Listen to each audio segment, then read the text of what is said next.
आदरणीय नेता साथीहरू, पत्रकार मित्रहरू, उपस्थित महानुभावहरू, यहाँहरू सबैलाई हार्दिक धन्यवाद। हामी अहिले जिल्ला अधिवेशन सम्पन्न गरेर, प्रदेशको अधिवेशन सम्पन्न गरेर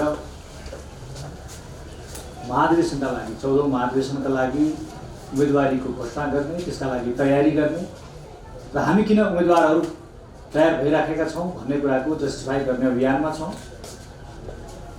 म यहाँलाई विनीत भएर आग्रह गर्न चाहन्छु, अहिले नेपाली कांग्रेसको 14औं महाधिवेशन यो रूपान्तरणको निम्ति हुनुपर्दछ, नेतृत्व परिवर्तनका निम्ति हुनुपर्दछ, विधिको सही ढङ्गको प्रयोगका लागि हुनुपर्छ, जवाबदेही र जिम्मेवार नेतृत्वका लागि हुनुपर्छ भनेर हामीले लामो समयदेखि कुरा गर्दै आएको, त्यसलाई हामीले प्रमाणित गर्नुपर्ने अवस्था छ।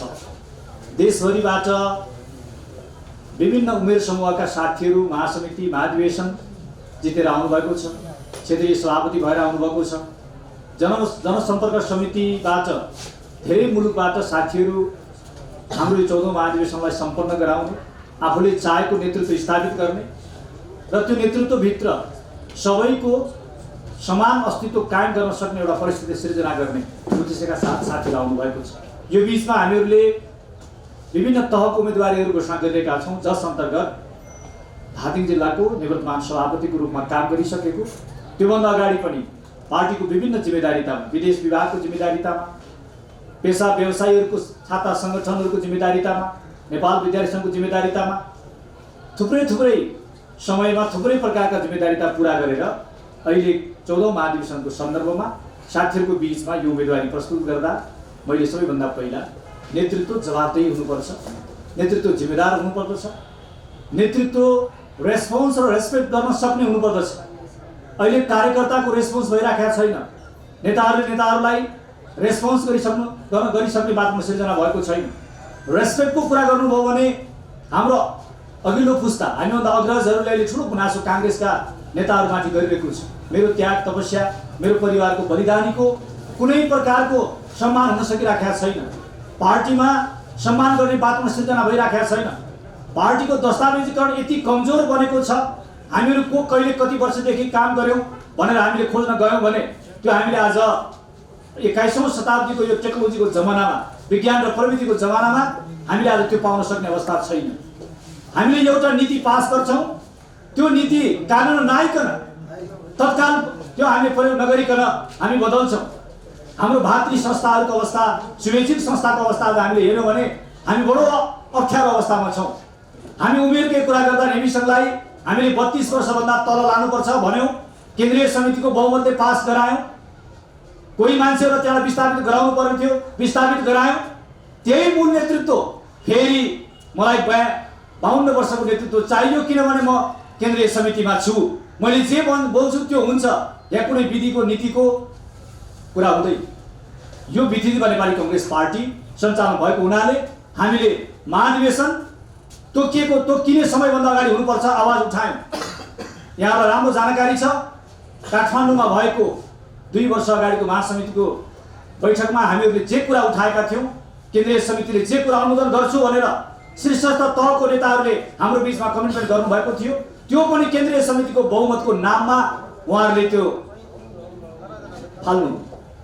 हामीले नेताहरूलाई जनताको घर दैलोमा फर्किन, कार्यकर्ताको घर दैलोमा फर्किन, कार्यकर्ताको बिचमा उभ्याउन यो स्वतः महाधिवेशन हुने कुरा हामीले खारेज गर्नुपर्छ हामीले भनेका थियौँ। उहाँले त्यो कुरामा कमिटमेन्ट गर्नुभएको थियो। केन्द्रीय समितिको आदरणीय नेताहरूले, शीर्षस्थ तहको नेताहरूले त्यो कुरामा हामीलाई विश्वास दिलाउनु भएको थियो महासमितिको बैठकमा। तर त्यो कुरा कार्य समितिको बैठकबाट खारेज गर्ने काम हो। हाम्रो उम्मेदवारी त्यो त्यस्तो प्रकारको गलत हरकतलाई खारेज गर्ने बाटो सिर्जना गर्नका लागि हो। हामीले त्यसपछि अवसरको खोजी र बाँडफाँडको कुरा उठायौँ। समानुपातिको नाममा एउटा वर्गभित्र केही व्यक्तिहरूले बाँचुन्जेल गरी खानुपर्ने, दलितको नाममा सीमित दलितले, जनजातिको नाममा सीमित जनजातिले, आदिवासीको नाममा सीमित आदिवासीले, मधेसको नाममा, तराईको नाममा या अरू विभिन्न क्लस्टरको नाममा, महिलाको नाममा सीमित वर्गभित्र केही व्यक्तिले मात्रै यो अवसरको चाहिँ प्रयोग गर्ने। हामीले भन्यौँ यो अवसर एक व्यक्तिका लागि जीवनकालभरि एकपटक मात्रै हुनुपर्दछ। अपर हाउसमा सिफारिस गर्ने कुरा जीवनकाल खण्डभरि एकजना व्यक्तिलाई एकपटक मात्रै हुनुपर्दछ। यी मुद्दाहरूमा हामीले छलफल बहस अगाडि बढायौँ देशभरिबाट युवा साथीहरूले, देशभरिबाट अग्रजहरूले, महिला दिदीबहिनीहरूले, भूगोलमा राजनीति गर्ने सबै वर्ग र समुदायलाई हामीलाई यो तपाईँले उठाएको कुरामा हाम्रो साथ समर्थन छ। तपाईँहरू ब्याक नहुनुहोस्। हामी जिल्ला सभापतिहरूले यो कुरालाई जोरदार रूपमा उठायौँ। महासमिति र महाधिवेशनका साथीहरूले आन्दोलन गर्ने प्रयास गर्नुभयो, केन्द्रीय समितिका साथीहरूले त्यसलाई लट्याउनुभयो। त्यो नेतृत्वलाई विस्थापित पहिलो दायित्व यो कुरा पुरा गर्नका निम्ति हामीले आह्वान गरिरहेका छौँ। हामीहरू केन्द्रीय समितिमा जाँदै गर्दा हाम्रो भूगोलको बारेमा हामीलाई राम्रो जानकारी हुनुपर्दछ। म बागमती प्रदेशको भूगोलभित्र राजनीति गर्ने भएको हुनाले योभन्दा अघिल्लो निर्वाचनमा हामीले पाएको परिणाममा देशभरि हाम्रो पार्टी कुन साइडमा आयो भन्ने कुरा फर्केर हामीले हेऱ्यौँ भने बागमती प्रदेश सबैभन्दा काङ्ग्रेसको कमजोर संगठन भएको आज हामीले त्यो तथ्याङ्क देख्न पाउँछौँ। त्यसैले त्यो तथ्याङ्कलाई परिवर्तन गर्नका निम्ति हामीले बोलेर होइन, भूगोलभित्र छिरेर यो भित्र रहेका जनजाति, आदिवासी, सीमान्तकृत, दलित, महिला, क्षेत्री, ठकुरी, ब्राह्मणहरूको बिचमा हामी उभिँदै गर्दा नेपाली कङ्ग्रेसको नेतृत्व भनेको विश्वास गर्न योग्य छ, भरोसा गर्न योग्य छ, नीति र विधिको शासनलाई कार्यान्वयन गराउन सक्ने योग्य छ भन्ने कुरा प्रमाणित नगरिकन हामीले कटाक्ष गर्न सक्दैनौँ। हामीलाई आज ठुलो चुनौती छ। त्यो चुनौतीको बिचमा हाम्रो केन्द्रीय समिति हामीले आज निर्वाचित गराएर लैजानु पर्ने अवस्था छ। केन्द्रीय तहको नेतृत्वको कुरा गर्यो भने यहाँले देखिरहनु भएको छ हाम्रो महाधिवेशन कतिपटक सर्यो। महाधिवेशन सार्नुपर्ने कारण के थियो हामीले खोज्यौँ भने कि हामी निरुत्तरित छौँ, आज हामी निशब्द छौँ। त्यस कारणले गर्दा यो प्रकारको नेतृत्वबाट आज हाम्रो पार्टी सञ्चालन हुन सक्दैन। नेपाली कङ्ग्रेस कमजोर हुने भनेको व्यवस्था कमजोर हुने हो, सङ्घीय लोकतान्त्रिक गणतन्त्र कमजोर हुने हो, सङ्घीय लोकतान्त्रिक गणतन्त्र कमजोर हुने भनेको राष्ट्रियता कमजोर हुने हो। हाम्रो कूटनैतिक सम्बन्ध यति कमजोर बनेर गएको छ। भारतसँगको हाम्रो सम्बन्ध, चीनसँगको हाम्रो सम्बन्ध, अरू अमेरिका लगायत युरोपियन युनियन, जापान लगायतका देशहरूसँग हाम्रो सम्बन्ध आज बडो अप्ठ्यारो अवस्थामा छ। लिक्विडिटी बढेर आज हाम्रो वित्तीय संस्था यस्तो बर्बाद भएको अवस्था छ। मुलुक अहिले कोभिड-19 का कारण यस्तो आक्रामक बनेको अवस्था छ। यसलाई सम्बोधन गर्न सक्ने नेतृत्व आज हामीले पाइरहेको अवस्था छैन। त्यस कारणले गर्दा यो बिचबाट हामीले ढोका खुल्ला गरेर हाम्रो पङ्क्तिलाई त्यो ठाउँमा लैजानु पर्नेछ। लामो समय जिल्ला तहमा काम गरिसकेको केन्द्रीय नेताहरूको बारेमा पनि राम्रो विश्लेषण गर्न सक्ने र नौजवान युवाहरूलाई नेपाली कङ्ग्रेस पार्टीभित्र भविष्य छ, तपाईँ हामी त्यो पार्टीभित्र काम गर्नुपर्छ भनेर एउटा वेलकम गर्न सक्ने अवस्था सिर्जना गर्नुपर्ने परिस्थिति छ। यहाँ हामीले जातीय कुरा गरेर, वर्गीय कुरा गरेर, क्षेत्रीय कुरा गरेर, लैङ्गिक कुरा गरेर हाम्रो पार्टीलाई आज अगाडि बढाउन सक्ने अवस्था छैन। धार्मिक रूपमा नेपाली कङ्ग्रेसलाई पटक पटक विवादमा ल्याउन खोजिएको छ। धर्मनिरपेक्षता, धार्मिक स्वतन्त्रताको पक्षमा उभिएको नेपाली कङ्ग्रेस पार्टीलाई फेरि धर्मको नाममा विवाद गर्न खोजिएको छ। यो कुरामा हामी प्रश्न हुनुपर्ने अवस्था छ। उद्योगपति, व्यवसायी, त्यो भित्र काम गर्ने मजदुरहरूको बारेमा हामी बेखबर छौँ। 3 वर्षदेखि हाम्रो आज वित्तीय क्षेत्र समाप्त भएको अवस्था छ। त्यो कुरालाई नेतृत्व गर्न हिजो ओली सरकारले सकेन हामीले भन्दै गर्दा हाम्रो सरकार आएको यत्रो दिनसम्म हामीले के गर्यौँ, त्यसको नेतृत्व कसले गरिएको छ भन्ने जनताले प्रश्न गर्दा हामीसँग जवाब के छ, त्यो कुराको बारेमा हामीले छलफल गर्नुपर्ने अवस्था छ। हाम्रो पार्टीको आदरणीय सभापति प्रधानमन्त्री भएको बेला उहाँले गर्नुभएको निर्णय आज फेरि पुनः प्रधानमन्त्री हुन उहाँले त्यो अवसर पाउँदै गर्दा, त्यो अवसर हामीले सृजना गर्दै गर्दा त्यो निर्णय फेरि किन हुन सकिरहेको छैन। हिजो हामीले राष्ट्र सेवक कर्मचारीका कारणले त्यो निर्णय हुन सकेन भए हामीले भन्दै गर्दा आज उहाँ आएको यतिका दिनसम्म पनि त्यो हिजो 65 वर्ष पुगेका नागरिकहरूलाई हामीले पेन्सनको व्यवस्थापन मिलाउने र वृद्ध भत्ताको उमेर त्यहाँसम्म ल्याउने भनेको कुरा आज कहाँ हरायो, कसले रोक्यो, त्यो रोक्ने बाटोमा कोबाट सृजना भइरहेको छ। तमाम कार्यकर्ता यो गराउने पक्षमा छन्। त्यसैले हाम्रो उम्मेदवारी भनेको यावत कुराहरू हामीले जे बोलेका छौँ जनताको बिचमा, जुन हामीले घोषणा पत्रको माध्यमबाट सरकारमा गएपछि गर्ने कामहरू हामीले प्रश्न भनेका छौँ, त्यो कुराहरू पुरा गर्नका निम्ति संविधानमा लिपिबद्ध गरेका मौलिक हकको प्रयोग आम जनताले गर्न पाइरहेको छैन, नागरिकले गर्न पाइरहेको छैन। माध्यमिक तहसम्मको शिक्षा निःशुल्क हुनुपर्छ संविधानमा हामीले लेख्यौँ। हाम्रा घोषणा पत्रहरूमा त्यो कुरा लिपिबद्ध हामीले गर्यौँ। हाम्रो सरकार बन्दै गर्दा स्थानीय तहमा हामीले त्यो कुरा किन कार्यान्वयन गराउन सकेनौँ? हाम्रो पार्टीले त्यो कुरा कार्यान्वयन गराउन बाध्यकारी अवस्था किन सृजना हामीले गराउन सकेनौँ? आज स्वास्थ्य क्षेत्र यति व्याकुल बनेको छ, जनताले स्वास्थ्यको उपचार गर्न सक्ने अवस्था छैन। आज हामी हस्पिटलमा गयौँ भने बिल तिर्न सक्ने अवस्था छैन।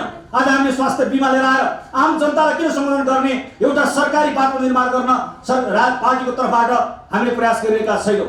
यावत कुराहरू छन्, यावत कुराहरूको सम्बोधन गर्नका निम्ति आज हामीहरूले त्यो ठाउँभित्र पसेर यो पार्टीलाई विधि र नीतिमा सञ्चालन गर्ने पार्टी, सिद्धान्तमा अडिग पार्टी, आदर्श मात्रै हामीले भनेर हुँदै त्यो आदर्शको प्रयोग गर्न सक्ने पार्टी निर्माण गर्नका लागि हाम्रो उम्मेदवारी हो। यो कुरा म साथीहरूको बिचमा राख्न चाहन्छु। उद्योगपति, व्यवसायी र त्योभित्र काम गर्ने मजदुरहरूले विश्वास गर्न सक्ने पार्टी निर्माण गरेर उद्योग धन्दा स्थापना गर्नका लागि विदेशी पुँजीलाई नेपालमा हामीले भित्र्याएर हामीले त्यो सहज परिस्थिति सृजना गर्ने र त्यहाँभित्र रहेका अरू अवसरहरूको बाँडफाँड र प्रयोग सही ढङ्गबाट गर्ने, रोजगार प्रवर्धन गर्ने, पर्यटन क्षेत्र समाप्त भएको छ। पर्यटन प्रवर्धनका लागि आवश्यक पर्ने सबै खाले पूर्वाधारहरू तयार गरेर आज हामीले त्यो क्षेत्रलाई फराकिलो बनाउने, सेवा सबैभन्दा बढी प्रभावकारी हुन सक्छ। हामीले प्रतिस्पर्धा गर्दा ठुला ठुला उद्योग धन्दा भन्दा सेवामूलक व्यवसायहरू हामीले सञ्चालन गर्नुपर्ने, ह्युमन रिसोर्समा यति ठुलो हाम्रो जनसङ्ख्या भएको देश यति कमजोर बनेको छ। वैदेशिक रोजगारमा गएका साथीहरूको आज बेहाल अवस्था छ। त्यो अवस्थाको सम्बोधन गर्न हाम्रै पार्टीबाट पठाएका मन्त्रीहरू आज किन काबिल बन्न सकिरहेका छैनौँ?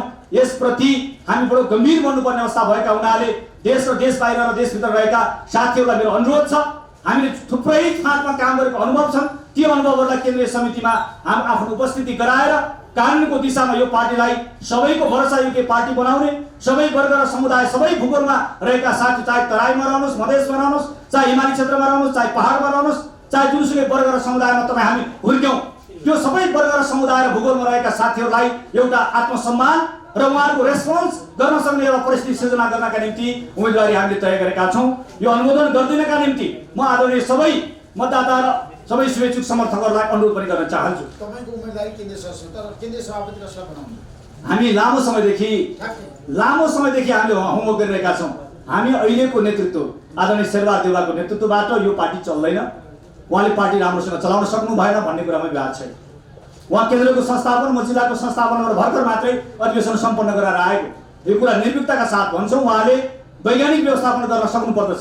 अब रह्यो इतर पक्षको तर्फबाट हामीले 3 जना नेताहरूको बिचमा हामी छलफलमा छौँ। हिजो हामी 4 जनामा थियौँ। पार्टीको महामन्त्री आदरणीय नेता डाक्टर शशाङ्क कोइरालाले नेताहरूलाई मिलेर जानलाई मार्ग प्रशस्त गरिसक्नु भएको छ। अब आदरणीय नेता रामचन्द्र पौडेल, आदरणीय नेता प्रकाश मान सिंह र आदरणीय नेता डाक्टर शेखर कोइरालाको बिचमा उहाँहरूको बिचमा छलफल हुँदैछ। हामीले भनेका छौँ आज बेलुकासम्म तपाईँहरूले सर्वप्रथम क्यान्डिडेट ल्याउनुपर्छ। ल्याउनु भएन भने नेचुरल्ली हिजोदेखि लामो समयदेखि यो संस्थापनको इतरमा रहेर काम गर्नुभएको रामचन्द्र पौडेललाई हामीले अगाडि बढाउनु पर्ने अवस्था छ। यो हामीहरूको बाध्यता हो। तपाईँहरूको बिचमा एकता हुन्छ। रामचन्द्र दाइले तपाईँहरूलाई रूपान्तरणको कुरा गर्नुभएको छ, पुस्ता हस्तान्तरणको कुरा गर्नुभएको छ। दोस्रो पुस्ता मिलेर आउनुहोस्, उहाँले मान्नु पर्दछ। त्यो हामीले भनिरहेका छौँ। दोस्रो पुस्ताको बिचमा एकता भएन भने यो चाहिँ तपाईँको विवाद गर्ने विषय होइन, त्यो बोकेर हामी जानुपर्छ भन्ने कुरामा हामी निर्भीकताका साथ लागेका छौँ। यो कुरा गराएर यो विचार समूहलाई अहिले हामी नेतृत्व परिवर्तनका सन्दर्भमा उभ्याउने हामी जबरको गरिरहेका छौँ। Thank you so much. अवसरका निम्ति धन्यवाद।